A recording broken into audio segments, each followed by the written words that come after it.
তো আজকের ভিডিওতে অনেক মজার এবং অনেক গুরুত্বপূর্ণ একটি ভিডিও নিয়ে আমি আপনাদের মাঝে হাজির হয়েছি। তো অনেকেই প্যাটার্ন তৈরি করেন, প্যাটার্ন তৈরি করার পরে কিন্তু কিছু কিছু কাটমারের আমাদের প্রয়োজন হয়। অনেক সময় কিন্তু সেই কাটমারগুলো মিলে, বা অনেক সময় কিন্তু সেই কাটমারগুলো মিলে না। তো অনেকেই আছে রয়েছে যে কাটমারগুলোর কিন্তু গ্রেডিং প্রয়োজন হয়, সেই কাটমারটা আমরা গ্রেডিং কিভাবে দেবো এবং কিভাবে আমরা টুলসগুলো ইউজ করব। সো আজকের ভিডিওতে আমি সেই প্রসেসটা আমি আপনাদের মাঝে নিয়ে এসেছি, যে কাটমার গ্রেডিং আপনারা কিভাবে করবেন সেই প্রসেসটাই আমি আপনাদের মাঝে আজকে দেখিয়ে দেব। এখানে একটা কাটমার কিন্তু রয়েছে আমার স্লিপে। আমি যদি স্লিপটাকে একটু গ্রেডিং দেখি, আমি গ্রেডে চলে গেলাম। এরপরে দেখতেছেন বিটুইন নোটস, এখানে ক্লিক করার পর এখানে একটা ক্লিক করলাম, রাইট বাটন ক্লিক, ওকে। এরপরে দেখতেছেন এখানে কিন্তু টোটাল মেজারমেন্ট কিন্তু রয়েছে এখানে 3.25 3.24, ওকে। তো এখানে কিন্তু কোনো গ্রেডিং নেই। তো আমি যে কাজটা আমি আপনাদেরকে বোঝাতে চাচ্ছি সেটা হচ্ছে, আমি এখান থেকে একটু আমার মেজারমেন্টটা চেঞ্জ করে নিচ্ছি। এই জন্য এডিট অপশন, ইউজার এনভায়রনমেন্ট, এখানে আসার পরে তো এখান থেকে আমি এটা একটু সিএমএ করে নিচ্ছি, ওকে। সেভ দিয়ে দিলাম, এরপরে এটা ক্যান্সেলে দিয়ে দিচ্ছি, ওকে। এই কাটমারটাকে আমি এখান থেকে রিমুভ করে দেবো। রিমুভ করে দেওয়ার জন্য অবশ্যই আপনাদেরকে মডিফাই যেতে হবে। এরপরে এখান থেকে দেখতেছেন নোটস মার্ক, নোটসে চলে যাব। এরপর সবগুলো সিলেক্ট করবো এরকম করে, রাইট বাটন ক্লিক, ওকেতে ক্লিক করে দিলে কিন্তু এটা এখান থেকে চলে যাবে।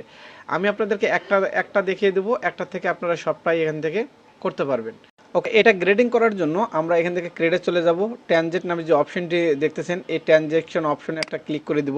ক্লিক করার পরে ঠিক এইভাবে এনে আমরা লেফট এবং রাইট দুটো বাটন একসাথে এরকম করে প্রেস করব। প্রেস করলে দেখলে তো এটা কিন্তু নিচের দিকে দেখাচ্ছে অ্যারো চিহ্নটা।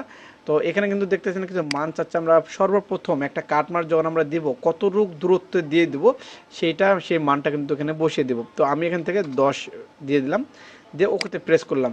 করার পরে ঠিক কার্সন যেহেতু ধরা রয়েছে, আর কোনো কার্সন আমাদেরকে ধরতে হবে না।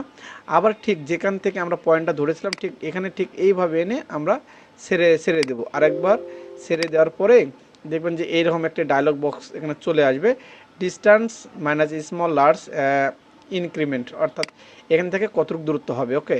এরপরে এখান থেকে আমরা ধরুন আমরা 1 সেমি দিলাম। যদি আমাদের 1.5 সেম থাকে, 5 মিলি থাকে, 1 মিলি থাকে, আপনারা এখানে দিয়ে দিবেন। আমি এখানে 1 সেম দিয়ে দেওয়ার পরে এই যে আপডেটে দিয়ে দিলাম। আপডেটে দেওয়ার পরে দেখতেছেন সবগুলো কিন্তু 1 সেম হয়ে গেছে, ওকে। এরপরে দেখবেন আমরা এখান থেকে, এরপরে আপনার ওকেতে প্রেস করবেন। তারপরে দেখবেন যে এখানে কিন্তু অনেক সুন্দরভাবে 1 সেম দূরত্বে কিন্তু কাটমার্ক কিন্তু হয়ে গেছে। তো এইভাবে আপনারা যে কোনো পার্টে কিন্তু আপনারা অনেক অনায়াসে কিন্তু কাটমার গ্রেডিং কিন্তু আপনারা দিতে পারেন। তো এই ছিল আজকের ভিডিও।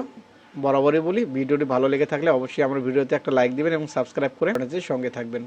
ও খুদা হাফেজ, ভালো থাকবেন। আজ এই পর্যন্তই।